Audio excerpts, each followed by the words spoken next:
Hello नमस्कार जय हिंद वंदे मातरम दोस्तों। सीटेट एग्ज़ाम 2025 के लिए पेपर 2 एसएसटी के संपूर्ण क्वेश्चन की एक ऐसी वीडियो कराऊंगा जिसमें एनसीईआरटी हिस्ट्री, ज्योग्राफी, पॉलिटी और पेडागोजी के टॉप सेलेक्टेड क्वेश्चन कराऊंगा जो परीक्षा के लिए बेहद महत्वपूर्ण साबित होंगे। और उसी के साथ अधिकतर क्वेश्चन इस वीडियो में पीवाईक्यू भी आपको कराऊंगा। चलिए इस वीडियो को शुरू करते हैं।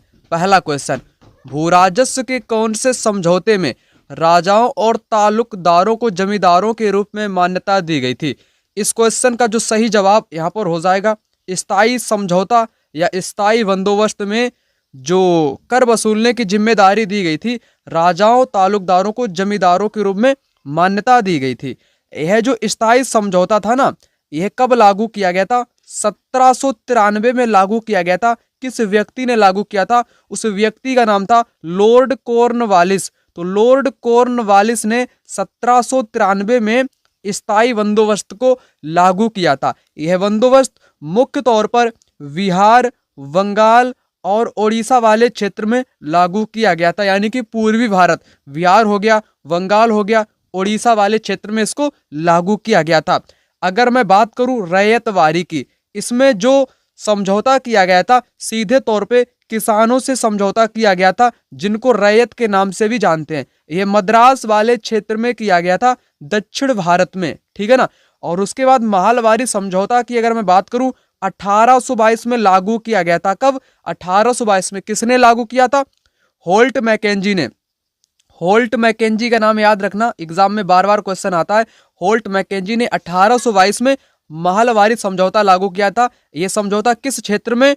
यानी कि आपका उत्तर भारत हो गया, उत्तर भारत जैसे पंजाब हो गया, हरियाणा हो गया, उत्तर प्रदेश वाले क्षेत्र में लागू किया था। स्थायी को पूर्वी भारत, बिहार, बंगाल, उड़ीसा वाले क्षेत्र में, रैयत को दक्षिण भारत यानी कि मद्रास वाले क्षेत्र में लागू किया था। इसलिए इस क्वेश्चन का राइट आंसर स्थायी समझौता हो जाएगा। महालवारी समझौता में मान्यता किसको दी गई थी? गांव के प्रधान को दी गई थी। किसको? गांव का प्रधान या गांव का मुखिया जो होगा उसको जिम्मेदारी दी गई थी कर वसूलने की। यहां पर आपको बता देता हूं स्थायी बंदोबस्त आखिर है क्या। तो स्थायी बंदोबस्त 1793 में लागू किया था लॉर्ड कॉर्नवालिस ने। राजाओं और तालुकदारों को जमींदारों के रूप में मान्यता दी गई थी। जमींदारों को किसानों से लगान वसूलने और कंपनी को राजस्व चुकाने का जिम्मा सौंपा गया था। किनको सौंपा गया था? जमींदारों को सौंपा गया था। महत्वपूर्ण लाइन है, एग्जाम में बार बार यहां से क्वेश्चन आता है। और देखो, जो स्थायी बंदोबस्त था इसमें स्थायी राजस्व था। राजस्व जो था वो स्थायी रहेगा, भविष्य में कभी उसमें इजाफा नहीं किया जाना था। अंग्रेजों को लगता था कि इससे उन्हें नियमित रूप से राजस्व मिलता रहेगा और जमींदार जमीन में सुधार के लिए खर्च करेंगे। तो यह व्यवस्था किस क्षेत्र में लागू की गई थी? आपको मैंने बताया था पूर्वी भारत, बिहार, बंगाल, उड़ीसा वाले क्षेत्र में लागू की गई थी। अगर आप लोग इन नोट्स को लेना चाहते हो, नोट्स में आपको क्या क्या मिलेगा? हिस्ट्री कंप्लीट मिलेगी तीनों क्लास की, ज्योग्राफी कंप्लीट मिलेगी तीनों क्लास की, पॉलिटी भी आपको कंप्लीट मिलेगी तीनों क्लास की। नोट्स आपके चैप्टर वाइज रहेंगे। सभी वर्षों के पीवाईक्यू क्वेश्चन इसमें सम्मिलित किए गए। मिनिमम प्राइस में आपको नोट्स प्रोवाइड कराऊंगा। उसके बाद मैं बात कर लूं महालवाड़ी, जो कि 1822 में लागू किया गया था। बंगाल प्रेसिडेंसी के उत्तर पश्चिम प्रांतों जैसे उत्तर प्रदेश हो गया, पंजाब हो गया, हरियाणा वाले क्षेत्र में महालवाड़ी को 1822 में होल्ट मैकेंजी नामक अंग्रेज ने लागू किया था। गांव के मुखिया को जिम्मेदारी सौंपी गई थी, है ना, कर राजस्व इकट्ठा करने की और कंपनी को अदा करने की जिम्मेदारी जमींदार की बजाय गांव के मुखिया को महालवाड़ी में जिम्मेदारी सौंपी गई थी। रैयतवारी को थॉमस मुनरो ने लागू किया था दक्षिण भारत में, मद्रास वाले इलाकों में, ठीक है ना। जितने भी लोग पहली बार इस वीडियो को देख रहे हैं तो वे लोग नोट्स अवश्य रूप से ले लें, क्योंकि जितना अभी मैंने कराया उनसे रिलेटेड बार बार एग्जाम में क्वेश्चन आया है। जैसे आप लोग यहाँ पर देख सकते हो, नोट्स आपके चैप्टर वाइज रहेंगे। यहाँ पर महालवाड़ी से रिलेटेड क्वेश्चन अभी मैंने आपको सब कुछ बताया, उसी से रिलेटेड एग्जाम में बार बार क्वेश्चन आए हुए हैं, आप लोग देख सकते हो। यहाँ पर स्थायी बंदोबस्त से भी एग्जाम में बार बार क्वेश्चन आए हुए हैं, ठीक है ना। ये 3 से 4 समझौते थे, उनसे रिलेटेड सारे क्वेश्चन मैंने अपने नोट्स में समाहित किया है। तो नोट्स कंप्लीट मिलेगा हिस्ट्री, ज्योग्राफी, पॉलिटी का। ठीक है ना, जमींदार के रूप में स्थायी समझौते वाले सारे क्वेश्चन आपको देखने को यहाँ पर मिल जाएंगे। क्वेश्चन को आपने अच्छे ढंग से समझ लिया होगा, राइट आंसर स्थायी समझौता हो जाएगा। अगला क्वेश्चन आपकी स्क्रीन पर, निम्नलिखित में से कौन सा क्षेत्र प्राचीन काल में मगध के नाम से जाना जाता था? गंगा का दक्षिणी क्षेत्र, गंगा यमुना के मध्य का क्षेत्र, गंगा का उत्तरी क्षेत्र, यमुना तथा चंबल के मध्य का क्षेत्र। इस क्वेश्चन का राइट आंसर हो जाएगा गंगा का जो दक्षिणी क्षेत्र था, इसको प्राचीन काल में मगध के नाम से जाना जाता था। मगध जो कि एक महत्वपूर्ण महाजनपद था, मगध के विकसित होने में वहाँ की फसलों का महत्वपूर्ण योगदान है, धान का महत्वपूर्ण योगदान रहा है, और वहाँ की लोहे की खदानें उपयोग में लाई गई थी खेत को जोतने के लिए, और गंगा का मैदान उपलब्ध था, इसलिए वहाँ का क्षेत्र कैसा था? उपजाऊ था। इसलिए दोस्तों गंगा का जो दक्षिणी क्षेत्र था प्राचीन काल में, उसको मगध के नाम से जाना जाता था। अगला क्वेश्चन यहाँ पर कहता है, निम्नलिखित में से पृथ्वी पर तापमान के वितरण को प्रभावित करने वाला महत्वपूर्ण कारक कौन सा? महत्वपूर्ण कारक, पार्थिव विकिरण, समुद्र से दूरी, सूर्यातपन, सौर विकिरण। देखो इस क्वेश्चन का राइट आंसर हो जाएगा सूर्यातपन। सूर्यातपन क्या होता है? कभी कभी इसको आतपन के नाम से भी जाना जाता है, या सूर्यातप के नाम से भी जाना जाता है, सूर्यातपन के नाम से भी जाना जाता है। आखिर ये है क्या? जो सूर्यातप या सूर्यातपन या जो आतपन होता है, यह पृथ्वी पर तापमान जो टेम्परेचर होता है उसके वितरण को प्रभावित करता है। कहीं पर अधिक है, कहीं पर ज्यादा है। ये क्यों होता है उसको आप लोग समझ लो। जैसे सूर्य है, सूर्य से जो किरणें आती हैं, सूर्य की जो रोशनी आती है, सूर्य से जो ऊष्मा आती है पृथ्वी पर आती है, पृथ्वी क्या कर लेती है? पृथ्वी उसको रोक लेती है। क्या करती है? पृथ्वी सूर्य की ऊर्जा को रोक लेती है ना, पृथ्वी रोक लेती है। वही सूर्यातप कहलाता है, वही आतपन कहलाता है, जो कि वितरण को प्रभावित करता है टेम्परेचर के। अगला क्वेश्चन यहाँ पर कहता है, दलित और आदिवासी लड़कियों द्वारा स्कूल छोड़ने की दर सबसे अधिक है, क्यों? लड़कियों के लिए अलग स्कूल मिलने के कारण, शिक्षा का लाभ लड़की के ससुराल वालों को मिलने के कारण, क्योंकि उनके माता पिता शिक्षा को महत्व नहीं देते हैं, गरीबी और सामाजिक भेदभाव के कारण। तो सबसे जो मेन रीजन है ना, मुख्य कारण जो है, लड़कियां जो हैं आदिवासी समाज की या दलित समाज की, वे स्कूल क्यों छोड़ती हैं? तो उनकी सबसे दर है अधिक छोड़ने की, क्योंकि वे गरीब होते हैं और उनके प्रति सामाजिक भेदभाव अन्य वर्गों के द्वारा किया जाता है, इसलिए वे स्कूल नहीं जा पाते हैं, और ना ही क्या करते हैं, ना ही वो अच्छे ढंग से पढ़ पाते हैं, क्योंकि उनके साथ भेदभाव किया जाता है। क्योंकि वे दलित हैं, क्योंकि वे आदिवासी हैं, इसलिए उनके साथ भेदभाव लोग करते हैं, गरीब भी होते हैं, तो भेदभाव के कारण वे स्कूल, उनका स्कूल छोड़ना, मतलब कि उनके स्कूल छोड़ने का दर सबसे अधिक पाया जाता है। उसके बाद अगला क्वेश्चन यहाँ पर कहता है, नीचे दिए गए कथन पर विचार कीजिए। सत्ता के दुरुपयोग की रोकथाम के लिए भारतीय राज्य कई नियंत्रण और संतुलन रखता है। ऊपर दिए कथन में भारतीय राज्य के अर्थ को प्रदर्शित करने वाले सही विकल्प का चयन कीजिए। भारतीय राजनीतिक व्यवस्था यहाँ पर हो जाएगी आपका, है ना, पहला वाला। अगला क्वेश्चन आपकी स्क्रीन पर कहता है, महासागरीय धाराओं के संबंध में नीचे कथन दिए गए हैं। उष्ण अर्थात गर्म महासागरीय धाराएं भूमध्य रेखा के निकट उत्पन्न होती हैं और ध्रुवों की ओर प्रवाहित होती हैं। शीत महासागरीय जो धाराएं होती हैं निम्न अक्षांश से उच्च अक्षांश की ओर जल ले जाती हैं। यहाँ पर कौन सा सही होगा, कौन सा गलत होगा, आपको बताना है। तो सबसे पहले आपको डायरेक्ट यहाँ पर बताना चाहूंगा, जो गर्म धाराएं होती हैं वे भूमध्य रेखा के निकट उत्पन्न होती हैं और ये ध्रुवों की ओर प्रवाहित होती हैं। किस ओर प्रवाहित होती हैं? ध्रुवों की ओर प्रवाहित होती हैं। यह बात यहाँ पर सही दी गई है। शीत जो ठंडी धाराएं होती है ना, ये निम्न अक्षांश से उच्च अक्षांश की ओर नहीं जाती हैं, बल्कि उच्च से निम्न की ओर जाती हैं, उच्च से निम्न की ओर जाती हैं। इसको आप कैसे समझोगे, ठीक है ना, मैं अच्छे ढंग से आपको समझाने का प्रयास करूंगा, ठीक है ना। तो यहाँ पर दूसरा गलत हुआ, पहला सही हुआ। पहला सही है, दूसरा गलत है। पहला सही है, दूसरा गलत है। डी ऑप्शन इस क्वेश्चन का राइट जवाब हो जाएगा। इसको समझने के लिए आपको नोट्स में ले चलता हूं।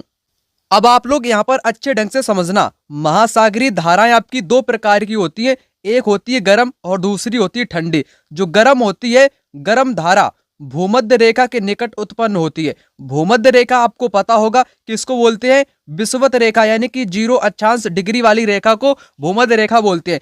क्योंकि भूमध्य रेखा के आसपास का जो क्षेत्र होता है वो हमेशा गर्म रहता है। क्यों गर्म रहता है? जो सूर्य होता है ना, सूर्य की किरणें हमेशा इसके क्षेत्र में पड़ती रहती हैं, इसलिए इस वाले क्षेत्र को उष्णकटिबंध के नाम से जानते हैं। क्योंकि यहाँ पर भयंकर गर्मी होती है, भयंकर तापमान पड़ता है, भयंकर ऊष्मा यहाँ पर पड़ती रहती है सूर्य की, इसलिए यह क्षेत्र कैसा होगा? आप कहोगे यह क्षेत्र गर्म होगा भूमध्य रेखा के निकट।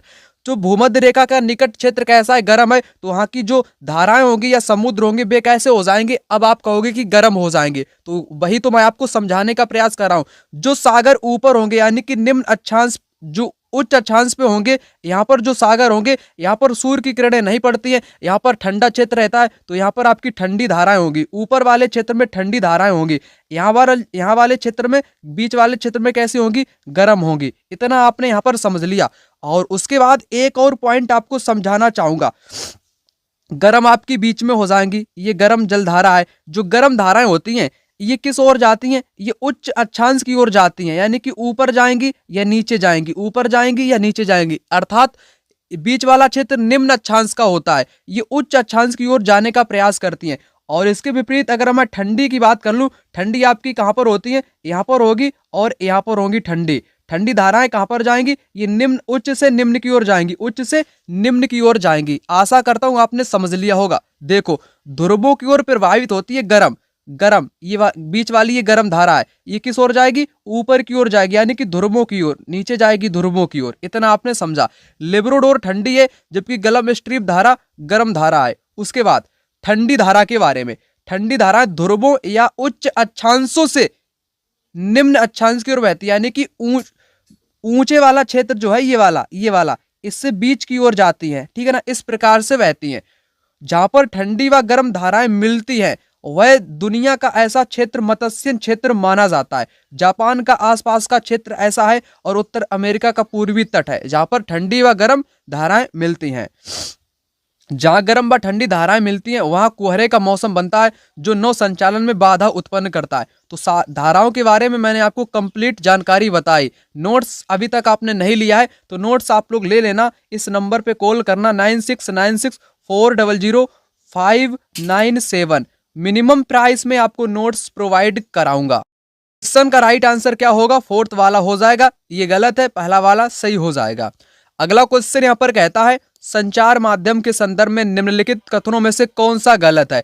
यहाँ पर आपको गलत बताना है। संचार माध्यम यानी कि जो मीडिया है ना, उसके बारे में जनसंचार का लोगों तक जानकारी पहुंचाना एक महत्वपूर्ण कार्य है, ये तो सही दिया गया है। आपको गलत वाला बताना है। संचार माध्यम की कार्य प्रणाली में नियमित सरकारी हस्तक्षेप रहता है, रेगुलर जो गवर्नमेंटल जो कंट्रोल रहता है। क्या ये बात सही है? ये बात सही नहीं है, नियमित नहीं रहता है, जब कभी हो जाए तो हो जाए।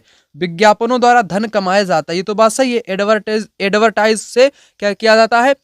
मनी अर्न की जाती है, ये बात सही है। जनसंचार द्वारा उपयोग में लाई जाने वाली तकनीकें बदलती रहती हैं, ये भी बात सही है। गलत आपको बतानी थी ना, तो गलत आपका यहाँ पर वी वाला हो जाएगा। संचार माध्यम की कार्य प्रणाली में नियमित सरकारी हस्तक्षेप होता है, नियमित नहीं होता है, जब कभी हो जाए, कभी कभार हो सकता है, लेकिन रेगुलर हस्तक्षेप नहीं होगा। अगला क्वेश्चन यहाँ पर कहता है हमारे जैसे विविधतापूर्ण समाज में पाठ्य पुस्तकें इस प्रकार की होनी चाहिए। किस प्रकार की होनी चाहिए? वे बच्चों को अच्छा नागरिक बनाने के सरकार के दृष्टिकोण को प्रतिबिंबित करें, वे विवादित मुद्दों से दूर रहें, सभी क्षेत्रों व सामाजिक समूह का उनसे जुड़ाव हो, अलग अलग क्षेत्रों के लिए अलग अलग पाठ्य पुस्तकें हों। राइट आंसर यहाँ पर हो जाएगा सी विकल्प, क्योंकि क्वेश्चन में कहा है विविधतापूर्ण समाज। आपको पता होना चाहिए विविधतापूर्ण समाज में क्या होता है। इसमें सभी धर्म आ सकते हैं, सभी भाषाएं आ सकती हैं, सभी तरीके के खान पकवान, रहन सहन, ठीक है ना, सब कुछ आ जाएगा, सभी भाषाएं आ जाएंगी, तो वही आपका विविधतापूर्ण समाज कहलाएगा। सभी क्षेत्रों, वही तो लिखा, सभी क्षेत्र हो गए, जितने भी सामाजिक समूह उनका जुड़ाव होना चाहिए, वही विविधतापूर्ण समाज कहलाता है। अगर अलग अलग पाठ्य पुस्तकें दोगे तो यहाँ पर भेदभाव उत्पन्न होगा। विवादित मुद्दों से दूर नहीं रहना चाहिए, बल्कि उनका सामना करना चाहिए, मुकाबला करना चाहिए, ठीक है ना। तो विविधता से रिलेटेड क्वेश्चन था, सी विकल्प राइट आंसर यहाँ पर हो जाएगा। अगला क्वेश्चन, ये पेडागोजी का क्वेश्चन है। प्रारंभिक स्तर पर इतिहास शिक्षण यानी कि प्राइमरी लेवल पर हिस्ट्री, पेडागोजिकल का सबसे महत्वपूर्ण प्रभावी तरीका है, ठीक है ना। इतिहास का सबसे महत्वपूर्ण प्रभावी तरीका होता है कहानी कथन पद्धति। बच्चों को आपको कहानी के माध्यम से इतिहास को समझाना चाहिए, छोटे स्तर पर यानी कि प्रारंभिक स्तर पे। व्याख्यान डायरेक्ट नहीं देना चाहिए, ना ही प्रश्न उत्तर डायरेक्ट पूछना चाहिए, ना ही किसी चीज पे चर्चा करनी चाहिए। इतिहास में पहले हम कहानी से शुरू करते हैं, यही बात यहाँ पर सही हो जाएगी। अगला क्वेश्चन, सामाजिक विज्ञान के विषयों के अध्ययन का महत्व इसलिए है क्योंकि बच्चे इससे लोकतंत्र के बारे में विस्तार से सीख सकते हैं, समाज और उसके पर्यावरण को समझ सकते हैं, भूत की घटनाओं का मूल्यांकन कर सकते हैं, प्राकृतिक संसाधनों को संरक्षित कर सकते हैं। आपको सारे के सारे सही लग रहे होंगे, लेकिन सारे के सारे में से आपको सबसे उपयुक्त वाला विकल्प चुनना है। तो सबसे उपयुक्त आपका विकल्प हो जाएगा समाज और उसके पर्यावरण को समझ सकते हैं, है ना, सामाजिक विज्ञान के जरिए। यही एक महत्व है, सबसे महत्वपूर्ण। यहाँ पर लिखा विस्तार से सीख सकते हैं, भूत की घटनाओं का मूल्यांकन कर तो सकते हैं, लेकिन सबसे उपयुक्त जो रहेगा ना यहाँ पर वो रहेगा समाज और उसके पर्यावरण को हम लोग समझ सकते हैं। अगला क्वेश्चन यहाँ पर कहता है संवैधानिक उपचारों का अधिकार शिक्षा का अधिकार अधिनियम 2009 को निष्कासित करता है, न्यायपालिका को संसद द्वारा कानून को निरस्त करने की शक्ति प्रदान करता है, नागरिकों के मौलिक अधिकार की रक्षा करता है, संविधान संशोधन द्वारा स्वयं को सुधारने के विषय में है। इस क्वेश्चन का राइट जवाब होगा नागरिकों के मौलिक अधिकारों की रक्षा करता है। संवैधानिक उपचार किस अनुच्छेद में आता है आपको पता होना चाहिए, अनुच्छेद 32 में, ठीक है ना। अनुच्छेद 32 में संवैधानिक उपचारों का अधिकार, जो कि नागरिकों के मौलिक अधिकारों की रक्षा करता है। अगला क्वेश्चन यहां पर कहता है हिंदू उत्तराधिकार संशोधन अधिनियम 2005 मृतक पिता की संपत्ति में समान अधिकार प्रदान करता है। तो 2005 का एक ऐसा कानून है, किसी की पत्नी के पति की मृत्यु के उपरांत तो उसकी जो संपत्ति रहेगी उस संपत्ति में पुत्र का हिस्सा होगा और पुत्री का भी हिस्सा होगा और उस पत्नी यानी कि उस माता का भी उसमें हिस्सा होगा। तो इतना ही है आपके 2005 के हिंदू उत्तराधिकारी संशोधन अधिनियम में। तो राइट आंसर क्या होगा यहाँ पर पत्नी पुत्र पुत्रियों, पहला वाला राइट आंसर इस क्वेश्चन का हो जाएगा। अगला क्वेश्चन यहाँ पर कहता है दिए गए लक्षणों ए और बी के आधार पर ऊर्जा स्रोत की पहचान करें। यह एक परंपरागत ऊर्जा का स्रोत है। यह ऊर्जा स्रोत तब निर्मुक्त होती है जब अपरिष्कृत तेल को धरातल पर लाया जाता है। यहाँ पर इस क्वेश्चन का राइट आंसर आपको बताना है। तो राइट आंसर क्या होगा, जो प्राकृतिक गैस होती है, नेचुरल गैस होती है ना, ये एक परंपरागत ऊर्जा का स्रोत है। अब आप कहोगे कि परंपरागत क्या होता है, मुझे तो मालूम नहीं है, ठीक है ना, तो इसको भी आपको समझाऊंगा। निर्मुक्त होती है, अपरिष्कृत तेल को धरातल पर लाया जाता है, वो है प्राकृतिक गैस। तो सबसे पहले आप लोग समझ लो परंपरागत, परंपरागत के साथ एक शब्द और आप लोग जोड़ लेना, अनवीकरण। अनवीकरण शब्द को भी आप लोग जोड़ लेना या ऐड कर लेना, दोनों एक ही बातें होती हैं, ठीक है ना। परंपरागत ऐसे स्रोत होते हैं जिनको बनने में लाखों वर्ष का टाइम लगता है। इनका निर्माण होने में दोस्तों लाखों वर्षों का टाइम लग जाता है। जब पृथ्वी पर उथल पुथल होता है, जीव जंतु या वनस्पतियां दब जाती हैं, जिसके फलस्वरूप इसमें ताप व दाब पड़ता है, तब ये तेल वगैरह पेट्रोल या खनिज में बदल जाते हैं। वही आपका अनवीकरण कह लो या परंपरागत कह लो, ठीक है ना। तो ये आपके शीघ्र समाप्त होने वाले हैं क्योंकि इनके भंडारण सीमित होते हैं, ये शीघ्र समाप्त हो जाएंगे। एक बार समाप्त हो जाने के बाद आप लोग इनका पुनः उपयोग नहीं कर सकते हो। वही परंपरागत अनवीकरण स्रोत या संसाधन के नाम से जाने जाते हैं। जैसे कुछ उदाहरण के साथ समझा दूं आपको परंपरागत, देखो परंपरागत आपको समझा दूं, ठीक है ना। तो पेट्रोल आपका कैसा हो जाएगा, परंपरागत हो जाएगा। खनिज तेल कैसा हो जाएगा, ये भी आपका हो जाएगा। प्राकृतिक गैस भी कैसी हो जाएगी, ऐसी हो जाएगी। ईंधन भी ऐसा हो जाएगा। इनको एक बार खत्म करने के बाद दोबारा आप प्रयोग में नहीं ला सकते हो। और इसके विपरीत होता है एक अपरंपरागत। अपरंपरागत, अपरंपरागत जिसको क्या बोलते हैं, जिसको नवीकरण के नाम से जानते हैं। जो नवीकरण होता है ना उसको अपरंपरागत बोलते हैं। नवीकरण ये कभी समाप्त नहीं होते हैं, जैसे जल ऊर्जा, पवन ऊर्जा, ज्वारीय ऊर्जा, सौर ऊर्जा। यहाँ पर आपको बताना चाहूंगा परंपरागत स्रोत के बारे में। देखो खनिज तेल हो गया परंपरागत, प्राकृतिक गैस हो गई परंपरागत, उसके बाद ईंधन हो गया परंपरागत और कोयला हो गया परंपरागत। कोयला से हानि क्या होती है? प्रदूषण उत्पन्न करता है, परिवहन के लिए भारी होता है, ठीक है ना। कोयले से लाभ क्या है? ये बहुत विस्तृत रूप से उपलब्ध पाया जाता है, इसको विद्युत रूपांतरण के लिए उपयुक्त किया जा सकता है। ईंधन सुप्राय होता है, बहुसंख्यक लोगों द्वारा ऊर्जा प्रदान करता है। प्रदूषण फैलाता है, हरित गृह प्रभाव में वृद्धि कौन करता है? ईंधन करता है। और जल विद्युत परंपरागत के अंतर्गत ही आता है, प्रदूषण मुक्त होता है, सिंचाई मत्स्यन को बढ़ावा देता है। और हानि क्या होती है? स्थानीय समुदाय का विस्थापन होता है, निम्न क्षेत्रों का जल प्लावन होता है जल के कारण। तो ये परंपरागत स्रोत के बारे में मैंने आपको बताया। उसके बाद यहाँ पर विस्तृत रूप से जानकारी भी बताई गई है, जो मैंने अभी आपको कराया था उससे रिलेटेड सारे नोट्स में आपको क्वेश्चन यहाँ पर मिल जाएंगे, ठीक है ना।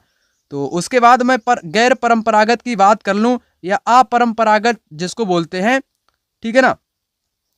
तो देखो, इसमें पवन ऊर्जा आपकी शामिल रहती है, जिसमें ये ध्वनि प्रदूषण उत्पन्न करती है पवन ऊर्जा, है ना, ये प्रदूषण से मुक्त होती है।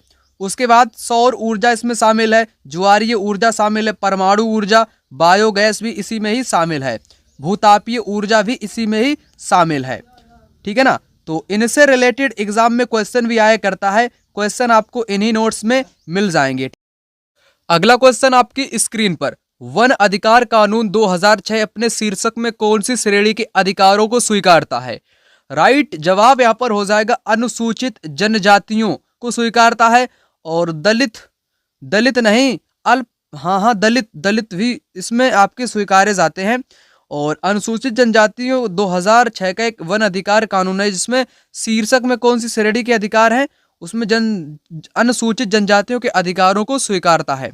उसके बाद अगला, ऋतुएं निम्नलिखित में से किस कारण से होती हैं? बहुत बार एग्जाम में आया हुआ क्वेश्चन है, तो डायरेक्ट आपको बता दूं, राइट आंसर पृथ्वी का परिक्रमण और एक ही दिशा में उसके अक्ष का झुका होना ऋतुओं में परिवर्तन का एक मुख्य कारण माना जाता है।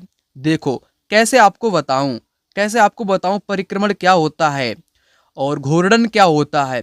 यहाँ पर एक थोड़ी सी बात मैं आपको बताना चाहूंगा, चलो इसको नोट्स में समझा देता हूं आपको। टॉपिक का नाम है पृथ्वी की गतियां, इसी में बताया गया है। देखो, पृथ्वी की गति दो प्रकार की होती है, एक होती है घूर्णन गति, दूसरी होती है परिक्रमण गति। सबसे पहले बात कर लूं परिक्रमण की, फिर बात करूंगा घूर्णन की। तो परिक्रमण गति के बारे में आप लोग देख सकते हो, पृथ्वी की घूर्णन गति को दैनिक गति भी कहते हैं, ठीक है ना। पृथ्वी का अपने अक्ष पर घूमना ही घूर्णन कहलाता है, और घूर्णन गति के कारण ही पृथ्वी पर दिन व रात होते हैं। जो पृथ्वी है वो अपने अक्ष पर घूमती रहती है, जिस कारण पृथ्वी पर क्या होते हैं? डे एंड नाइट होती है, यानी कि दिन व रात किस कारण से होते हैं? तो घूर्णन गति के कारण पृथ्वी पर दिन व रात होती है। पृथ्वी अपने अक्ष पर घूमने में 24 घंटे का समय लेती है, यानी कि घूर्णन का टाइम कितना होता है? 24 घंटे का होता है। अगर पृथ्वी घूमे ना, यानी कि घूर्णन ना करे, तो सूर्य के एक तरफ वाले भाग में हमेशा दिन होगा, जिस कारण उस भाग में लगातार गर्मी बढ़ेगी, दूसरे भाग में हमेशा अंधेरा रहेगा, जहां पर हमेशा ठंड पड़ेगी, तो जीवन संभव नहीं हो पाएगा। मैंने घूर्णन गति के बारे में आपको बताया। तो घूर्णन गति के कारण दिन रात होते हैं, वही परिक्रमण गति के कारण ऋतुओं में बदलाव होता है। सूर्य के चारों ओर पृथ्वी की गति को परिक्रमण गति कहते हैं। जो सूर्य है ना, जो सूर्य है, पृथ्वी उसका चक्कर लगाती रहती है, वही आपको कहलाता है परिक्रमण गति। इसे वार्षिक गति कहते हैं, क्योंकि वर्ष में कंप्लीट होती है, 365 दिन का लगभग टाइम लगता है, ठीक है ना। ऋतुओं में परिवर्तन किस कारण से होता है? तो परिक्रमण गति के कारण ही ऋतुओं में परिवर्तन होता है। यहाँ पर लिखा है ऋतुओं में परिवर्तन परिक्रमण गति के कारण होता है। पृथ्वी पूरे कक्ष में एक ही दिशा में झुकी हुई होती है, जो कि ऋतुओं में परिवर्तन का कारण होता है। यही से एग्जाम में क्वेश्चन आया था। नोट में मैंने लिखा घूर्णन गति के कारण दिन रात होते हैं, परिक्रमण गति के कारण ऋतुओं में परिवर्तन होता है। महत्वपूर्ण है, इसी लाइन से एग्जाम में बार बार क्वेश्चन आए हुए हैं। क्वेश्चन आप लोग यहाँ पर देख सकते हो, नोट्स में सारे क्वेश्चन आपको चैप्टर वाइज मिल जाएंगे। जितने भी नए लोग इस वीडियो को देखेंगे वे सारे लोग, आपकी स्क्रीन पर मोबाइल नंबर शो हो रहा होगा, यहाँ पर लिख दूं 9696400597। इस नंबर पे आप लोग कॉल कर सकते हो या व्हाट्सएप पर मैसेज कर सकते हो। मिनिमम प्राइस में आपको यही सब कुछ नोट्स प्रोवाइड कराऊंगा, जो कि कंप्लीट रहेंगे, चैप्टर वाइज रहेंगे, सभी वर्षों के पीवाईक्यू आपको मिल जाएंगे। तो इस क्वेश्चन का राइट आंसर मैंने आपको यहाँ पर क्या बताया? यहाँ पर बताया पृथ्वी का परिक्रमण और एक ही दिशा में उसके अक्ष का झुका होना, जो कि ऋतुओं में परिवर्तन का मुख्य कारण होता है। तो इस क्वेश्चन का राइट आंसर आपका ऑप्शन डी यहाँ पर हो जाएगा। उसके बाद यहाँ पर बात कर लेते हैं अगले क्वेश्चन की। अगला क्वेश्चन यहाँ पर कहता है कॉमन एरा क्या है? कॉमन एरा, ठीक है ना, कॉमन एरा आदेश जारी करने के लिए सरकार द्वारा स्वीकृत भारतीय era, Hindu era, Islamic era के सम्मिश्रण से विकसित नया एरा, ऐतिहासिक घटनाओं का अध्ययन करने का नया एरा, क्रिश्चियन एरा, है ना। ये कैसा एरा है? ये क्रिश्चियन एरा है, ईसाई वाला एरा है, जो अब दुनिया के अधिकांश हिस्सों में स्वीकृत है। इस क्वेश्चन को समझाने के लिए आपको 2 से 3 पॉइंट बताना चाहूंगा। देखो, सीए जिसको बोलते कॉमन एरा, अब दुनिया में महत्वपूर्ण, मतलब कि इसको माना जाता है किसी भी तिथि को लिखने के लिए, ठीक है ना। कॉमन एरा अब दुनिया में स्वीकृत है, जिसको कॉमन एरा सीए के नाम से जानते हैं। वीसी क्या होता है? इसको बोलते हैं बिफोर क्राइस्ट। बिफोर क्राइस्ट यानी कि ईसा पूर्व, बिफोर क्राइस्ट के नाम से जानते हैं, ईसा मसीह के जन्म के पहले का टाइम, बिफोर क्राइस्ट। और मैं बात कर लूं एडी की, अगर एडी आपको दिखा मिले, एडी का मतलब होता है एनो डामिनी, यानी कि वर्तमान वाला जो हम लोग समय दिखाएंगे। जैसे हमको यहाँ पर दिखाना है 2025 को, 2025 को कैसे लिखेंगे? 2025 एडी लिखेंगे, या 2025 सीए भी लिख सकते हैं। कॉमन एरा यानी कि अब तो स्वीकृत है, कॉमन एरा भी इसको लिख सकते हैं, ठीक है ना। वही मैंने आपको बताने का प्रयास किया है। अगला क्वेश्चन, सभी भारतीयों को मतदान का अधिकार होना चाहिए, चाहे उनका सामाजिक आर्थिक स्तर कुछ भी हो। यह विचार किसके द्वारा रखा गया है? तो यह विचार महात्मा गांधी के द्वारा रखा गया है, ठीक है ना। मतलब कि चाहे गरीब हो चाहे अमीर हो, वोट देने का अधिकार सभी को है, चाहे जैसा भी उनका आर्थिक स्तर हो। तो यह महात्मा गांधी का कथन है। पहला वाला राइट आंसर हो जाएगा एम के गांधी, महात्मा गांधी, ठीक है ना। डॉक्टर राजेंद्र प्रसाद भारत के कौन थे? पहले भारत के कौन थे? कमेंट बॉक्स में कमेंट करके बताओ, राजेंद्र प्रसाद भारत के पहले कौन से मंत्री थे, ठीक है ना। ये क्या थे पहले? डॉक्टर बी आर अंबेडकर के बारे में आपको जानते हो। संविधान सभा के अध्यक्ष कौन थे?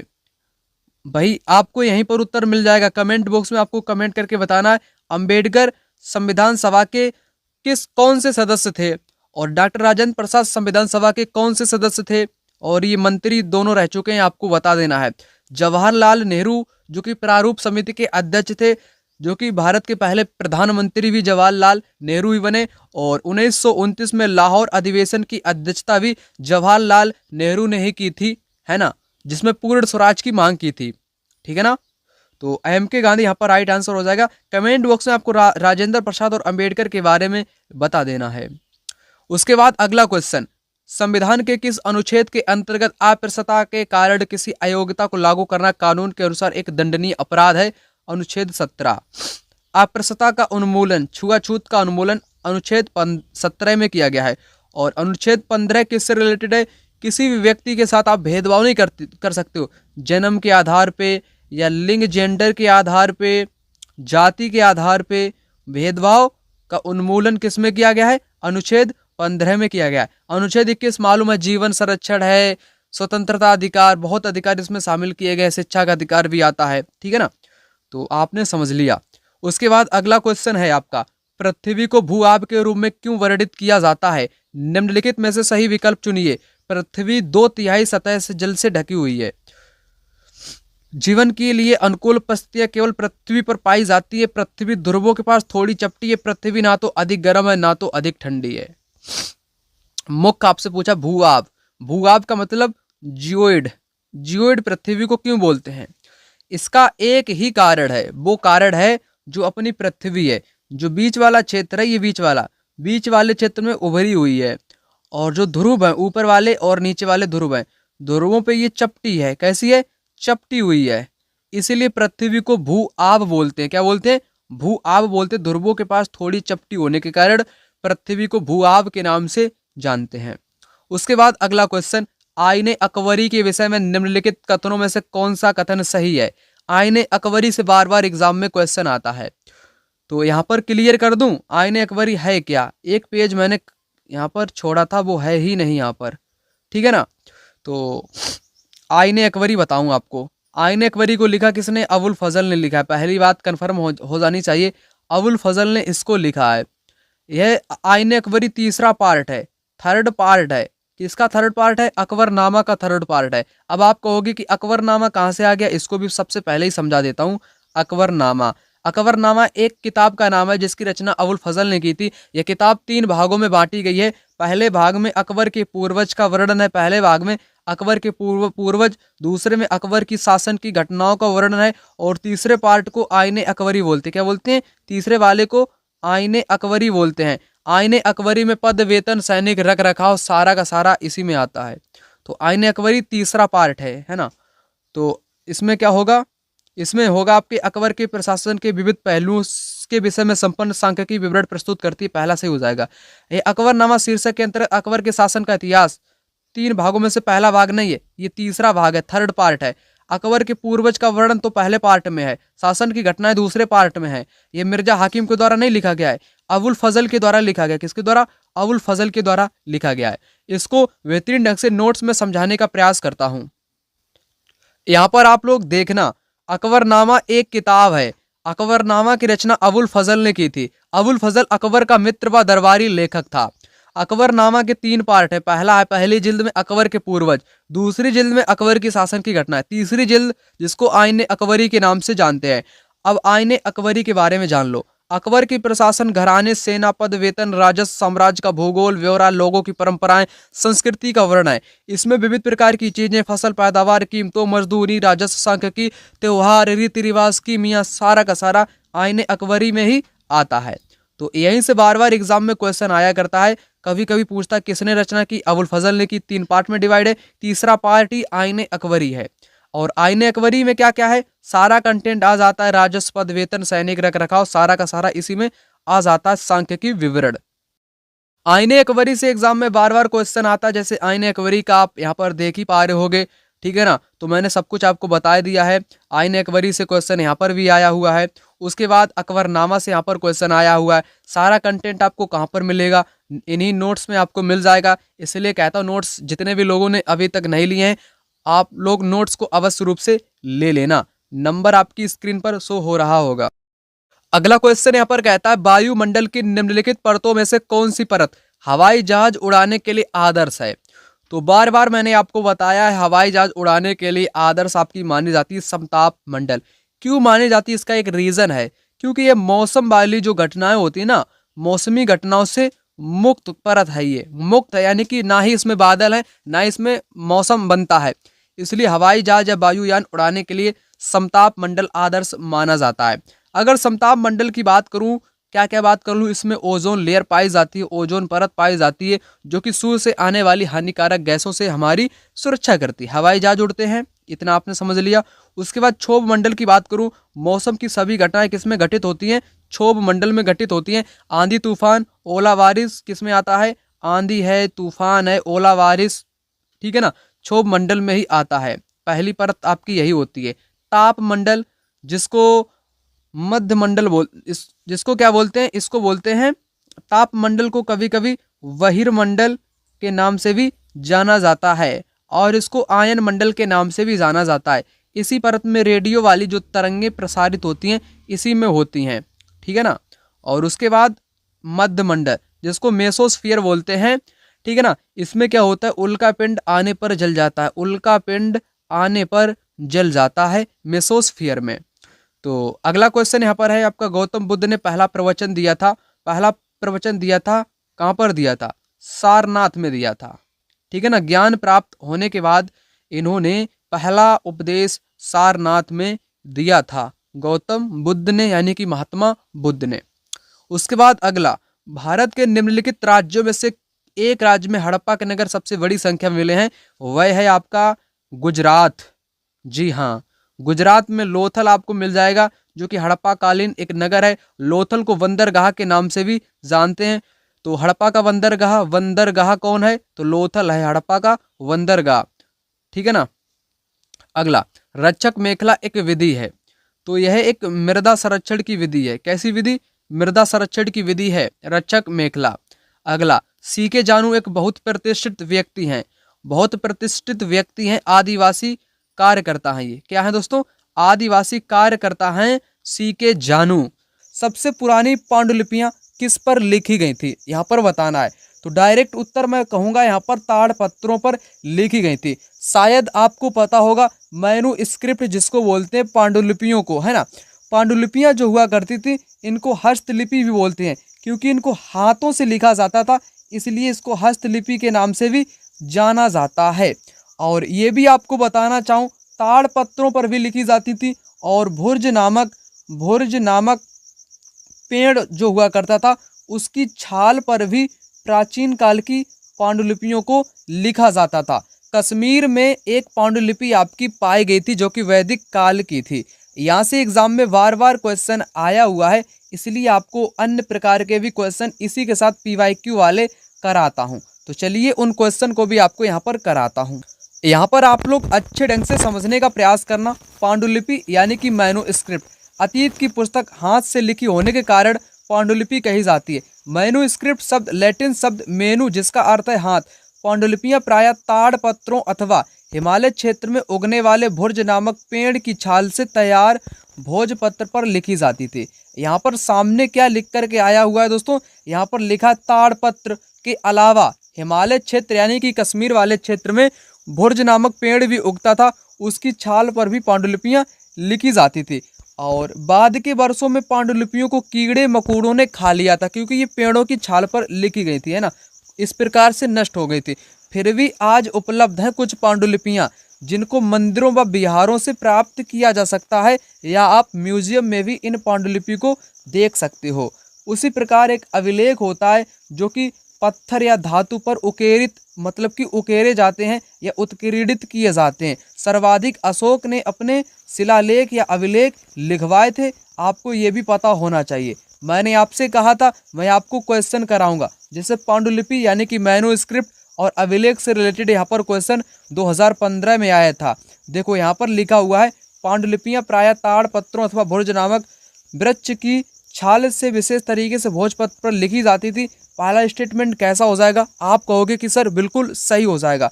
अभिलेख जो हुआ करते थे ये पत्थर या धातु जैसे अपेक्षाकृत कठोर सतहों पर उत्कीर्णित किए जाते थे, सही हो जाएगा। दोनों यहाँ पर कैसे दिए गए, दोनों यहाँ पर आपके सही दिए गए हैं। दोनों यहाँ पर कैसे दिए गए, दोनों यहाँ पर सही दिए गए हैं। उसके बाद अगला क्वेश्चन, निम्नलिखित में से कौन सा कथन प्राचीन हस्तलिपि के संदर्भ में सही नहीं है। अब आपको नहीं वाला बताना है। वे हस्तलिखित थी, उसके बाद मुद्रित की गई थी। वे मुद्रित तो कभी भी नहीं की गई थी। कुछ हस्तलिपियां पत्थर पर भी और धातु पर भी उकेरी जाती थी, यही बात तो अभी मैंने आपको समझाई। ताड़पत्रों पर भी लिखी जाती थी। जिस काल में वे लिखी जाती थी उस काल के बारे में जानकारी दर्शाने का प्रयास करती थी, ये भी बात सही हो जाएगी। आपको नहीं वाला बताना यानी कि गलत, ये गलत यहाँ पर हो जाएगा। इस प्रकार से क्वेश्चन 11 में आया था, ठीक है ना। तो मैंने आपको यहाँ पर क्या समझाने का प्रयास किया है, मैंने आपको समझाने का प्रयास किया है क्वेश्चन किस प्रकार से एग्जाम में आता है, ठीक है ना। अगर दोस्तों आप इन्हीं नोट्स को लेना चाहते हो जो मैं अभी आपको यहाँ पर दिखा रहा हूँ, इन नोट्स की विशेषता क्या रहेगी दोस्तों, आपको यहाँ पर सामने ही सारी चीज़ें दिखा देता हूँ, क्योंकि इसमें NSCERT का टोटल आपको कंटेंट मिलेगा, है ना। टोटल कंटेंट मिलेगा, हिस्ट्री, ज्योग्राफी, पॉलिटी तीनों क्लास का आपको मिलेगा। उसी के साथ PYQ आपको मिलेंगे सभी वर्षों के, यानी कि 2011 से अब तक के सारे PYQ आपको इन्हीं नोट्स में मिलेंगे। अगर मैं नोट्स की प्राइस की बात कर लूँ, लो आपको प्राइस भी बता देता हूँ। प्राइस मैंने 199 रखा है। आप लोग स्क्रीन पर आपके मोबाइल नंबर शो हो रहा होगा, यहाँ पर लिखना चाहूँगा 9696400597। इस नंबर पे आप लोग कॉल कर सकते हो या व्हाट्सएप पर मैसेज कर सकते हो। मैं आपको व्हाट्सएप पर ही PDF के रूप में नोट्स प्रोवाइड करा दूंगा। कंप्लीट नोट आपको यहाँ पर मिलने वाला है। अगला क्वेश्चन यहाँ पर कहता है, सामाजिक विज्ञान शिक्षण को प्रभावी बनाने के लिए आवश्यक होगा। यानी कि सामाजिक विज्ञान को आपको शिक्षण को प्रभावी बनाना है, उसके लिए क्या आवश्यक है। अतीत की सभी सांस्कृतिक प्रथाओं को बनाए रखना पहला गलत है। यहाँ पर पहला क्यों गलत है उसको आप लोग यहाँ पर समझने का प्रयास करो। यहाँ पर कहा गया है अतीत की सभी सांस्कृतिक प्रथाओं, सभी जो प्रमुख हो उन्हीं को बनाए रखो ना, सभी को काहे घसीटते हो बीच में, इसलिए ये वाला यहाँ पर गलत हो जाएगा, क्योंकि सभी की यहाँ पर बात करी गई है। साहित्यिक स्रोतों का समालोचनात्मक विश्लेषण करना, चाहे वे कितने भी पुराने हों, ये तो बात सही हो जाएगी। सभी गैर शाब्दिक स्रोतों का निष्कासन करना, जो गैर शाब्दिक स्रोत हैं क्या उनका निष्कासन करना चाहिए, ये बात यहाँ पर भी गलत होती है। स्रोतों के ट्राई एग्युलेशन यानी कि त्रिकोणीय को प्रमुखता देना, ये सही हो जाएगा। यहाँ पर ए सी गलत है, ए जिनमें है और सी जिनमें है वो यहाँ से कटेगा, बचेगा आपका बी और डी। बी और डी इस क्वेश्चन का राइट जवाब हो जाएगा। अगला क्वेश्चन यहाँ पर कहता है स्वतंत्र भारत के अंतिम गवर्नर जनरल कौन थे। भारत के स्वतंत्र है ना अंतिम गवर्नर जनरल कौन थे, सी राजगोपालाचारी थे। कौन थे, सी राजागोपालाचारी थे, आपको पता होना चाहिए। और भारत के प्रथम प्राइम मिनिस्टर कौन थे, जवाहरलाल नेहरू थे। भारत के लौह पुरुष या गृह मंत्री सरदार पटेल को आप लोग जानते हो, ठीक है ना, जिन्होंने भारतीय रियासतों को एकीकृत करने में महत्वपूर्ण भूमिका निभाई थी।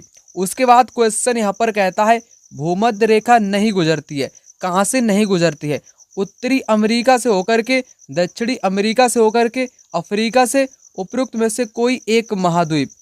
यहाँ पर इस क्वेश्चन का राइट जवाब आपका होगा उत्तरी अमेरिका से होकर के नहीं गुजरती है, क्योंकि उत्तरी अमेरिका आपका ऊपर है, नीचे आपका दक्षिणी अमेरिका है, यहाँ पर आपका अफ्रीका है, ठीक है ना, आपको पता होगा, और ऊपर यहाँ पर एशिया है, क्योंकि उत्तर यहाँ से नहीं गुजरती है, यहाँ से बीच से होकर गुजरती है। अफ्रीका एक ऐसा महाद्वीप है जहाँ से कर्क रेखा, भूमध्य रेखा, विषुवत रेखा तीनों रेखाएं होकर के गुजरती हैं, उसको बोलते हैं अफ्रीका महाद्वीप। लेकिन भूमध्य रेखा कहाँ से नहीं गुजरती है, अमेरिका से, उत्तरी अमेरिका महाद्वीप से होकर के नहीं गुजरती है। राइट जवाब आपका क्या हो जाएगा, यहाँ पर राइट जवाब हो जाएगा पहला वाला ऑप्शन, यहाँ से होकर के नहीं गुजरती है।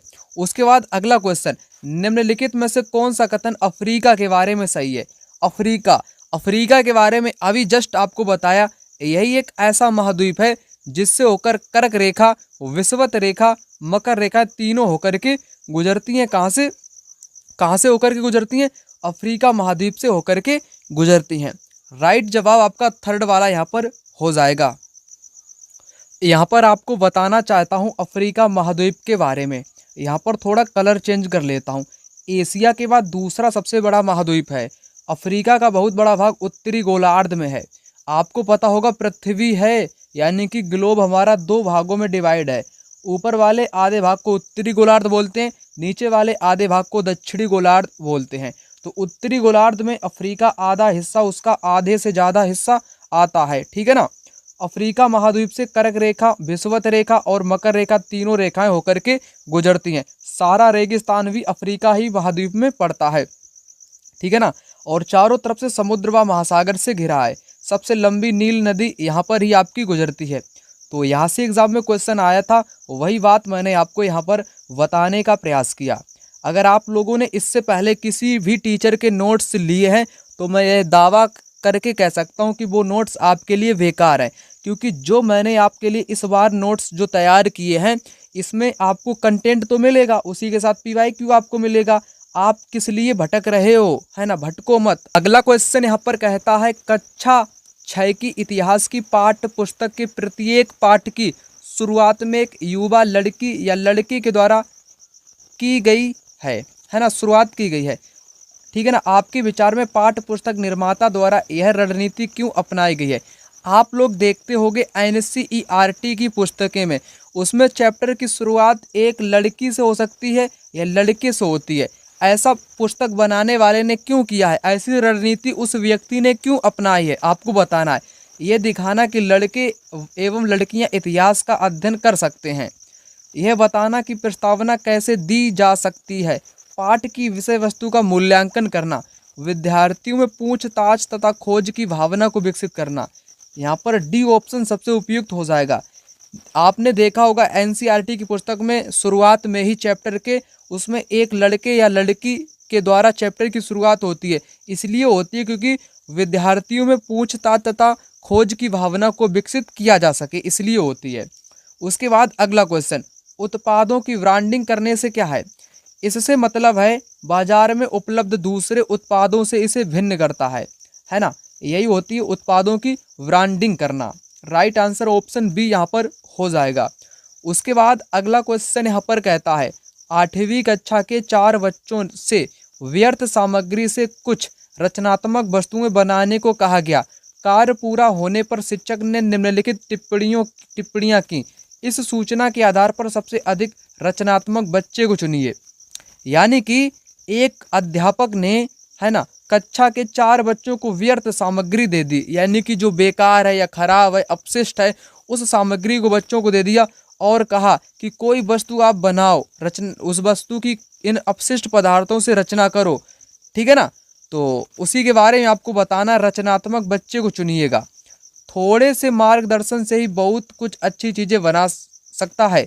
कौशल से परिपूर्ण तथा व्यर्थ सामग्री को उत्पादक वस्तुओं में बदलने की दृष्टि रखता है। अधिकांश समय कल्पना का प्रयोग करता है। कल्पना यहाँ पे काम नहीं आएगी।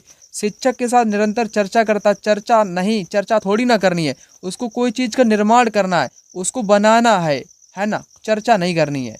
तो यहाँ पर सबसे उपयुक्त आपका क्या हो जाएगा? सबसे उपयुक्त हो जाएगा बी वाला, कौशल से परिपूर्ण व्यर्थ सामग्री जो है उसको उत्पादक वस्तुओं में बदलने की दृष्टि रखता है। यहाँ पर ये रचनात्मक बच्चे की पहचान यहाँ पर की जा सकती है। ऑप्शन बी इस क्वेश्चन का बिल्कुल सही जवाब हो जाएगा। उसके बाद अगला क्वेश्चन, इतिहास का अध्यापन निम्नलिखित में से किस पर केंद्रीभूत होना चाहिए? यानी कि हिस्ट्री पेडागोजिकल जो है उसका मेन फोकस्ड किस पे होना चाहिए? मेन उद्देश्य उसका क्या होता है? किस पर केंद्रित होना चाहिए? इतिहास। तो सिंपल सा क्वेश्चन है, कैसे सोल्व करोगे? बहु प्रदर्शनों की संकल्पना और ऐतिहासिक विविधता का भाव का निर्माण, सही दिया गया है। विविधता तो आप लोग जानते ही होंगे, है ना। विविधता आप लोग कैसे जानते हो? आपको पता है लोगों के धर्म, भाषाएं, जाति, सारी चीज़ें अलग अलग होती हैं, त्यौहार भी, रीति रिवाज भी अलग अलग होते हैं। यही उसमें विविधता को दर्शाता है। ठीक है ना। क्योंकि ऐतिहासिक विविधता को बढ़ावा देने की बात करें तो वो हमेशा ही सही होता है। विद्यार्थियों को ऐतिहासिक परिप्रेक्ष्य में रहने की परिकल्पना के लिए प्रोत्साहित करना और अनुभवों के साथ जोड़ना, यानी कि पहला दूसरा दोनों यहाँ पर राइट जवाब हो जाएंगे। डी ऑप्शन बिल्कुल सही जवाब यहाँ पर हो जाएगा। उसके बाद अगला क्वेश्चन, तंती मोमिन और देवंग समुदाय में लगे हुए थे। ये दोस्तों बुनने, यानी कि ये बुनकर थे। बुनकर समुदायों के नाम यहाँ पर दिए गए हैं, है ना। प्राचीन काल में बुनकर की श्रेणी हुआ करती थी। जैसे व्यापारी की श्रेणी हुआ करती थी, शिल्पकारों की श्रेणी हुआ करती थी, जिनको संघ वगैरह के नाम से जाना जाता था। उसी प्रकार बुनकरों, जैसे तंती, मोमिन, देवंग, ये समुदाय हैं बुनकरों के नामों के। ठीक है ना। उसके बाद अगला क्वेश्चन यहाँ पर कुछ इस प्रकार से, भारतीय संविधान के अनुसार भारतीय धर्मनिरपेक्ष राज्य के बारे में निम्नलिखित में से कौन सा कथन गलत है? यहाँ पर आपको गलत वाला बताना है। इस क्वेश्चन में जो आंसर आपके दिए गए हैं, ऑप्शन जो दिए गए हैं, ऑप्शन 3 आपके सही होंगे, 1 गलत होगा। आपको गलत वाला ही बताना है। 3 सही होंगे, 1 गलत होगा, उसी को बताओ आप। देखो, सबसे पहले आपको पता होना चाहिए धर्मनिरपेक्ष क्या है। सिंपल शब्दों में अगर मैं कहना चाहूँ, धर्मनिरपेक्ष भारतीय संविधान के अनुसार भारत किसी भी धर्म को स्वीकृत नहीं करता है। किसी भी, उसके सामने सभी धर्म बराबर हैं। ठीक है ना, यही बात बताई गई है। राज्य सरकारी संस्थानों को धर्म विशेष के विशिष्ट मूल्यों को प्रदर्शित करने और प्रोन्नत करने की अनुमति प्रदान करता है। ऐसा नहीं है। राज्य धर्म से एकदम पृथक नहीं है, परंतु वह धर्म से एक निश्चित दूरी बनाता है। ये तो बात सही है। भारतीय राज्य किसी एक विशिष्ट धार्मिक समूह द्वारा शासित नहीं है, सही दिया गया है। राज्य किसी धर्म विशेष को ना तो थोपेगा, ना ही लोगों की धार्मिक स्वतंत्रता को छीनेगा, सही बात है। गलत बात आपकी पहली वाली हो जाएगी, ये गलत बात है। अनुमति प्रदान करता है, कोई भी धार्मिक अनुमति प्रदान नहीं करता है दोस्तों संविधान। तो यहाँ पर आपका राइट जवाब आपका पहला वाला हो जाएगा, जो कि गलत है। कैसा है? गलत है। अब आपको यहाँ पर समझा देता हूँ आखिर धर्मनिरपेक्ष क्या है। यहाँ से भी बहुत सारे एग्जाम में क्वेश्चन आए हुए हैं। टॉपिक का नाम दरअसल है, उस टॉपिक का नाम धर्मनिरपेक्षता, सेकुलरिज्म। तो धर्मनिरपेक्षता सबसे पहले यहाँ पर आपको समझा देता हूँ। भारतीय राज्य ने धर्म और राज्य की शक्ति को एक दूसरे से अलग रखने की रणनीति अपनाई। धर्म को राज्य से अलग रखने की ही इसी अवधारणा को धर्मनिरपेक्षता कहा जाता है।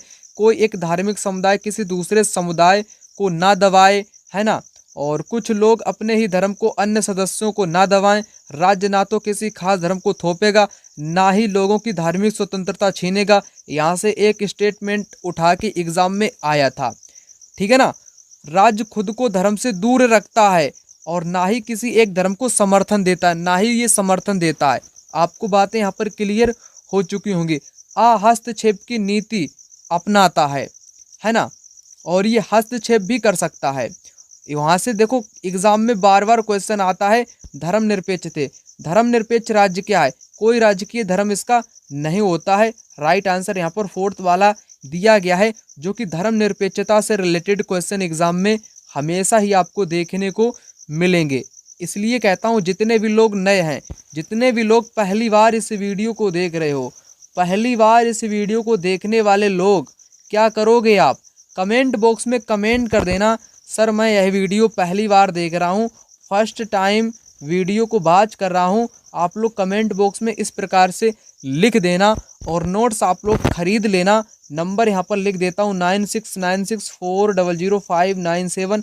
इस नंबर पे कॉल या व्हाट्सएप पर मैसेज करना, आपको व्हाट्सएप पर ही PDF उपलब्ध करा दूंगा। उसके बाद धर्मनिरपेक्षता से रिलेटेड क्वेश्चन आपने यहाँ पर देखा, बहुत सारे धर्मनिरपेक्षता से रिलेटेड क्वेश्चन यहाँ पर एग्जाम में आए हुए हैं, ठीक है ना।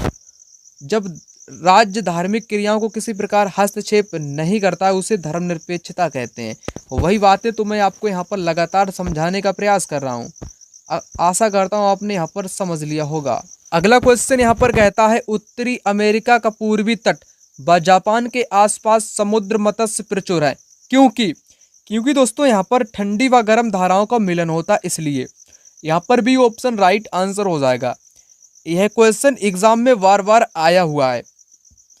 यहाँ पर आपको बताना चाहूँगा, ऐसे क्षेत्र या ऐसा समुद्र का भाग जहाँ पर गर्म धारा और ठंडी धाराओं का मिलन होता है, उस क्षेत्र में ना बहुत सारी क्या पाई जाती हैं? मछलियाँ पाई जाती हैं। मत्स्य प्रचुर क्षेत्र उसको बोलते हैं।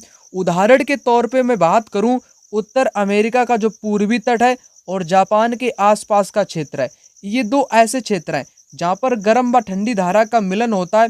वहीं पर मछलियाँ सर्वाधिक पाई जाती हैं, मत्स्य वहाँ पर सर्वाधिक प्रचुर मात्रा में पाए जाते हैं। तो यह जानकारी आपको यहाँ पर नोट्स में बताना चाहता हूँ। यहाँ पर आप लोग देखना, जिस स्थान पर गर्म व ठंडी धाराएं मिलती हैं वह स्थान विश्व भर में सर्वोत्तम मत्स्यन क्षेत्र माना जाता है। इम्पोर्टेंट मैंने यहाँ पर लिख दिया था क्योंकि एग्जाम में बार बार क्वेश्चन आया हुआ है। जापान का आसपास का क्षेत्र लिखा है, उत्तर पूर्वी अमेरिका का तट। सारी जानकारी आपको कहाँ पर मिलेगी? नोट्स में मिलेगी। और एक बात, जहाँ गर्म व ठंडी धाराएं मिलती हैं वहाँ कुहरे वाला मौसम बनता है जो नौ संचालन में बाधा उत्पन्न करता है। कुहरा वाला मौसम कहाँ पर दोस्तों बनता है? जहाँ पर ठंडी व गर्म धाराएं मिलती हैं। जैसे ठंडी धारा है, गर्म धारा है, तो ये आपस में मिलेंगी तो यहाँ पर धुआं उठता रहता है, कुहरा सा छा जाता है। इसलिए पानी वाले जहाज होते हैं उनको बाधा पहुँचती है, यानी कि नौ संचालन में बाधा उत्पन्न होती है। ये तो आपको पता होना चाहिए, यहाँ से एग्जाम में क्वेश्चन आता है। और जो उच्च ज्वार होते हैं ये नौ संचालन में सहायक होते हैं क्योंकि बंदरगाह तक पहुँचा देते हैं। और उच्च ज्वार मछली पकड़ने में मदद करता है क्योंकि मछलियां तट पे आ जाती हैं। उच्च ज्वार से विद्युत उत्पन्न भी किया जाता है। गर्म और ठंडी धाराओं के बारे में यहाँ पर बताया गया है। वही सब कुछ मैंने अभी जस्ट आपको यहाँ पर बताने का प्रयास किया था। कोहरे वाला मौसम यहाँ पर दोस्तों बना रहता है। अगला क्वेश्चन यहाँ पर पेडागोजी का, कक्षा कक्ष में पक्षपात, भेदभाव और पूर्वाग्रहों को किसके द्वारा दूर किया जा सकता है? मानवता पर एक व्याख्यान का आयोजन करके, संविधान के आमुख को प्रदान करके, उनकी बातों पर ध्यान ना देकर, क्योंकि बच्चे एक ना एक दिन अपने आप इन्हें छोड़ देंगे, अपने आप छोड़ देंगे। इसको यहाँ पर सही नहीं कह सकते हो। सामाजिक वास्तविकताओं के विभिन्न आयामों के बारे में परिचर्चा करके। यहाँ पर इस क्वेश्चन का राइट आंसर क्या हो सकता है? अगर कक्षा में पक्षपात होता है, भेदभाव होता है, पूर्वाग्रहों को अगर दूर करना है, भगाना है उनको, है ना, तो सबसे पहले क्या करना चाहिए? ठीक है ना, संविधान के आमुख को प्रदान करके, संविधान में जो है भेदभाव का उन्मूलन, इन सबको बताना चाहिए। पक्षपात से कौन सा अनुच्छेद है, इनको बताना चाहिए। इनसे दूर किया जा सकता है। सबसे उपयुक्त यहाँ पर जो आंसर आपका होगा वो संविधान को ही यहाँ पर माना जाएगा। व्याख्यान देना एक यहाँ पर नेगेटिव टैग वर्ड के अंतर्गत आता है, इसलिए उतना यहाँ पर ये सही नहीं है। ठीक है ना, यहाँ पर राइट आंसर सबसे उपयुक्त आपका सेकेंड वाला हो जाएगा, ठीक है ना। उसके बाद अगला क्वेश्चन यहाँ पर देखो, पृथ्वी दिन कहलाता है।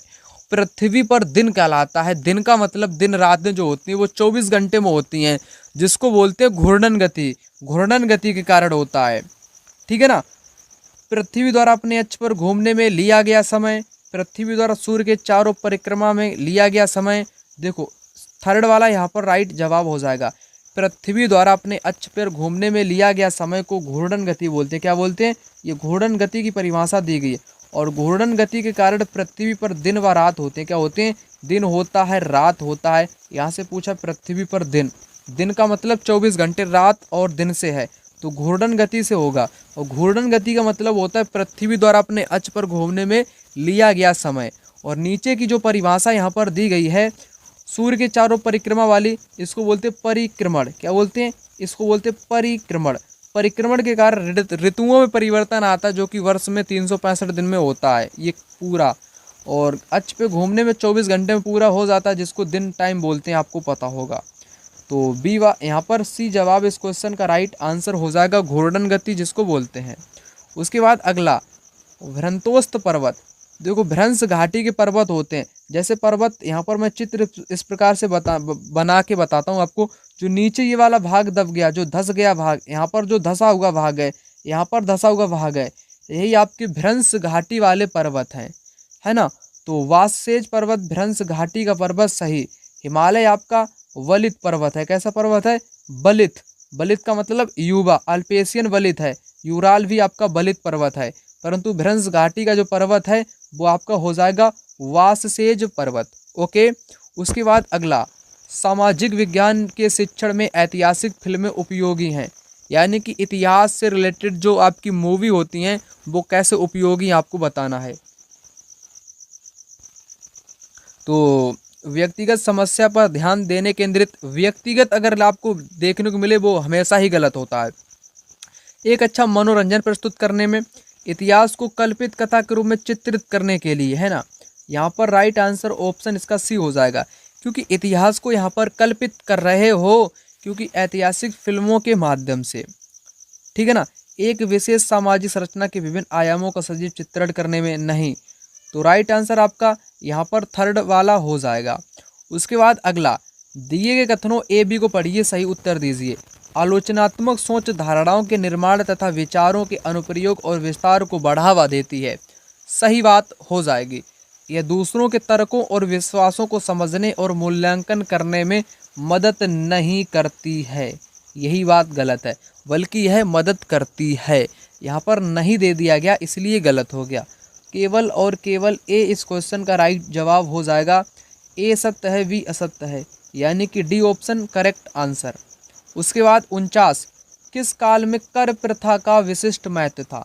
तो महाजनपद काल की मैं बात करूं तो कर टैक्स जो आपका चलता था वो महत्वपूर्ण था, क्योंकि वैदिक काल में स्वेच्छा पर निर्भर था, और महाजनपद काल में ये नियमित कर दिया गया था। फसलों पर कर, किसानों पर कर, शिल्पकारों पर कर, है ना, सभी पर कर लिया जाता था, किसी को नहीं छोड़ा। जानवरों पर कर, है ना, पशुपालक पर कर। तो यहाँ से एग्जाम में बार बार क्वेश्चन आया हुआ है, इस क्वेश्चन को थोड़ा आपको अच्छे ढंग से बता दूं। राइट आंसर आपका महाजनपद यहाँ पर हो जाएगा। कर प्रथा का विशिष्ट महत्व यहाँ पर ही था। यहाँ पर आप लोग अच्छे ढंग से समझने का प्रयास करना। महाजनपद का कर यानी कि टैक्स, महाजनपद के राजा किले बनवाते थे, सेना रखते थे, इसलिए उपहारों पर निर्भर ना रहकर अब नियमित रूप से कर वसूलने लगे थे। देखो कर के प्रकार यहाँ पर मैंने आपको बताने का प्रयास किया है, यानी कि टैक्स, फसलों पर कर लिया करते थे, कारीगर पर कर लिया करते थे, पशुपालक या जानवर के उत्पाद के रूप में लिया करते थे, व्यापारियों से कर लिया करते थे, आखेट व खाद्य संग्राहकों से भी फल फूल या शिकार के रूप में कर लिया करते थे। तो इतना महत्वपूर्ण था, यहाँ से एग्जाम में क्वेश्चन आता ही रहता है, इसलिए मैंने आपको यहाँ पर बताने का प्रयास किया था।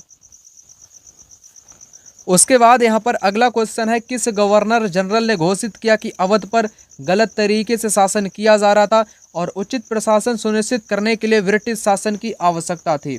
यहाँ पर आपको राइट जवाब बताना है। तो यह कथन दोस्तों डलहौजी का था, जिसने 1856 में अवध का क्या कर दिया था, कुशासन के आरोप में अवध का ही विलय कर दिया था। अवध की ही यहाँ पर बात की जा रही है। गलत तरीके से शासन किया जा रहा है। किसने ये बात कही थी? तो लॉर्ड डलहौजी ने यहाँ पर ये बात कही थी। उसके बाद अगला, निम्नलिखित राजवंशों में से किसने अपने अभिलेखों में मलयालम भाषा व लिपि का प्रयोग किया था? तो चेर लोगों ने किया था। आपको पता होगा महोदयपुरम के बारे में। महोदयपुरम कहाँ पर आपका पड़ता है? ये पड़ता है आपके, ठीक है ना, केरला में पड़ता है, ठीक है ना। वहाँ पर ही मलयालम में इसका प्रयोग किया गया था। उसके बाद अगला, भारतीय बहुलतावादी समाज में सामाजिक विज्ञान की पाठ्य पुस्तकों को, बहुलतावादी का मतलब है सभी धर्मों को सम्मिलित करते हुए, सभी संस्कृतियों को सम्मिलित करना, वही होता है बहुलतावादी समाज। बहुसंख्यक की राय को प्रदर्शित करना, है ना, सही हो जाएगा। विवादास्पद मुद्दों से बचना चाहिए, बचना नहीं बल्कि मुकाबला करना चाहिए। सरकार के विचार थोड़ी ना प्रदर्शित करोगे। सभी धर्मों और सामाजिक समूह को शामिल करना, उनका प्रतिनिधित्व करना। सबसे उपयुक्त राइट आंसर यहाँ पर डी वाला हो जाएगा। ऑप्शन डी हो जाएगा। सभी धर्म को शामिल करते हुए, सभी समूह को शामिल करते हुए उनका प्रतिनिधित्व करना चाहिए। डी ऑप्शन इस क्वेश्चन का राइट जवाब हो जाएगा। उसके बाद अगला, ईस्ट इंडिया कंपनी के शासन के दौरान किस राजस्व बंदोबस्त के अंतर्गत राजस्व एकत्रित करने और उसे कंपनी तक अदा करने की जिम्मेदारी गांव के मुखिया को सौंपी गई थी? देखो, होल्ट मैकेंजी ने एक व्यवस्था लाई थी जिसमें गांव के मुखिया को कर देना पड़ता था, है ना, इकट्ठा करके। तो उस व्यवस्था को महलवाड़ी बंदोबस्त के नाम से जाना गया था। इसको 1822 में होल्ट मैकेंजी ने शुरू किया था। किसने? होल्ट मैकेंजी ने इसको शुरू किया था। और गांव का जो प्रधान था या गांव का जो मुखिया था उसको यहाँ पर जिम्मेदारी दी गई थी। यह व्यवस्था दरअसल उत्तर भारत में लागू की गई थी, है ना, ठीक है ना, इतना आपने समझ लिया होगा। उसके बाद जमींदारी जो प्रथा थी आपकी कब शुरू की गई थी? यह 1793 में शुरू की गई थी। लॉर्ड कॉर्नवालिस के द्वारा शुरू की गई थी, जो कि अवध, बिहार, उड़ीसा वाले क्षेत्र में इसको लागू किया गया था। इसको दोस्तों यहाँ पर स्थायी बंदोबस्त होना चाहिए था, जिसके बारे में मैं आपको बता रहा हूँ।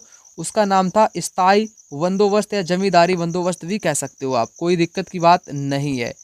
और रैयतवारी को थॉमस मुनरो ने शुरू किया था। रीड मुनरो ने इसको शुरू किया था, है ना, दक्षिण भारत में इसको शुरू किया था। इसमें सीधे तौर पे किसान से ही कर वसूला जाता था, किसानों से ही कर वसूला जाता था। वहीं जो स्थायी समझौता था या स्थायी बंदोबस्त था, इसमें जमींदारों से कर वसूला जाता था, जमींदारों से ही वसूला जाता था। और महलवाड़ी में किससे? गांव के मुखिया से। किससे? गांव का प्रधान या गांव के मुखिया से इसका कर वसूला जाता था। वही एग्जाम में क्वेश्चन आया, गांव के मुखिया, इसलिए महलवाड़ी यहाँ पर हो जाएगा। उसके बाद अगला देखो, यहाँ पर सामाजिक अध्ययन में शिक्षण में सबसे महत्वपूर्ण सहायक साधन कौन सा है? तो श्रव्य दृश्य सामग्री आप लोग कह सकते हो। बी ऑप्शन इस क्वेश्चन का राइट जवाब हो जाएगा। उसके बाद अगला, निम्नलिखित में से किस संदर्भ में समय रेखा सबसे उपयुक्त होगा? समय रेखा, है ना, किसी राजवंश का सारांश प्रस्तुत करने में, किसी शासक की उपलब्धियों की व्याख्या करने में, दो राजवंशों की तुलना करने में, प्राचीन भारत के शिक्षण में। राइट जवाब यहाँ पर क्या होगा? देखो, दो राजवंशों की तुलना करने में सबसे उपयुक्त होता है समय रेखा, ठीक है ना। उसके बाद अगला देखो, यहाँ पर मानव इतिहास की सबसे लंबी अवधि कौन सी रही थी? पुरापाषाण काल रही थी।